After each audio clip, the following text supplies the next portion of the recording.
G'day guys, how are we? Hope you're having a fantastic December so far. I'm really looking forward to Christmas coming up. I know I am. But talking about Christmas, there's a lot of parties this time of year, and if you don't know, this Saturday night, the 17th, we have our Christmas party here at Viva Fitness, held down at Zoots. It's going to be a great night. There's going to be special guest DJs, a couple members that are guest DJs on the night, drink specials, and it's just going to be a really, really good time. Plus, we're also going to be drawing our Apple iPad promotion. So if you don't know, guys, you can come along that night and bring some friends. So it's going to be a great night. On that as well, the Apple iPads, guys, they're going to be running for another week. You can start your friends up this week and go on the draw for that Apple iPad. Plus, everybody who gets started at your friends will get a 7-day free trial here at the club, and you get $30 Viva cash. So it's absolutely a win-win.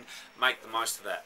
But back to the Christmas party. 5 things you need to think about when you're partying over December if you're goal-orientated or just generally want to look after your health, because you might be doing the same thing the next night. You know, it's common for us to have 2-3 parties in a row, or 3-4 parties in a week. Christmas parties with your partners, your friends, your family, and so forth. So first thing is this: maintain your exercise. Number 1, if you've got 5 minutes, do it, because procrastination kills. If you've got 5 minutes in the morning, you're more likely to find another 5 minutes throughout the day. On exercise, do that important stuff. So do the stuff that's going to make a difference.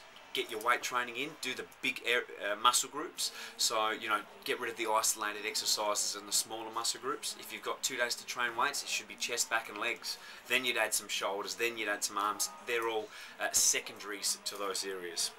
On top of that, with your exercise, think about you going out tomorrow night. Make sure you get a high intense session in that afternoon. It's been shown that a high intense exercise will help you burn the fat in the next meal. So if you're going out at 8 o'clock for a dinner, then perhaps you should be doing some high intense exercise between 5 and 6 if you could do it. Now that's the best case scenario, just showing that, you know, if you've got a lunch, exercise 2 hours beforehand, because your body's going to be using that fat to replenish the energy that it's just lost. So that's a little bit on exercise.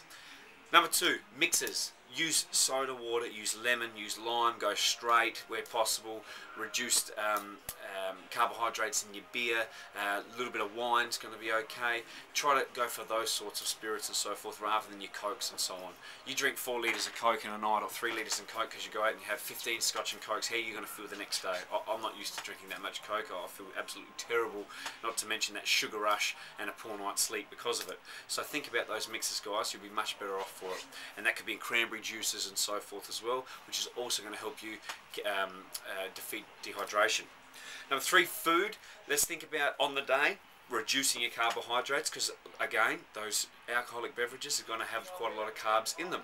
So perhaps reduce the carbs on the day. Go scrambled eggs for breakfast, protein mid-morning, tuna salad in lunchtime, or chicken salad or something along those lines, and then afternoon maybe a protein shake and an apple or something like that, and then dinner steak and veg, and then away you go and have a great night. And make sure you have a great night. These are just things that you can do to feel a bit less guilty the next day. Now the day after, don't get up and go and punish yourself with a 10k run, because you will be dehydrated if you've had quite a few drinks. Again, try to stick to around about 6. So you're better off doing some low to moderate intensity first thing and get some water into your system straight away.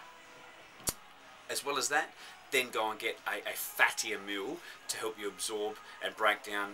Well, actually what happens is when you drink alcohol, it has a catabolic effect on muscle, and fat is going to be able to prevent that. So a fatty meal the next morning is actually going to be quite helpful. So 4 eggs, bacon, tomato, mushrooms, spinach, but no bread. So we're still reducing your carbs, and going a fattier option at that meal will be sensational.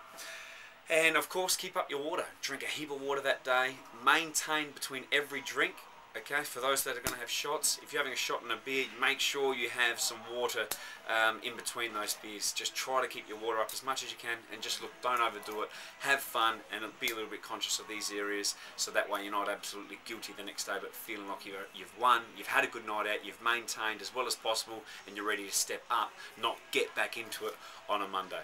Guys, have a great week. I can't wait to see you guys this Saturday night. It's going to be fantastic. Have a fantastic week.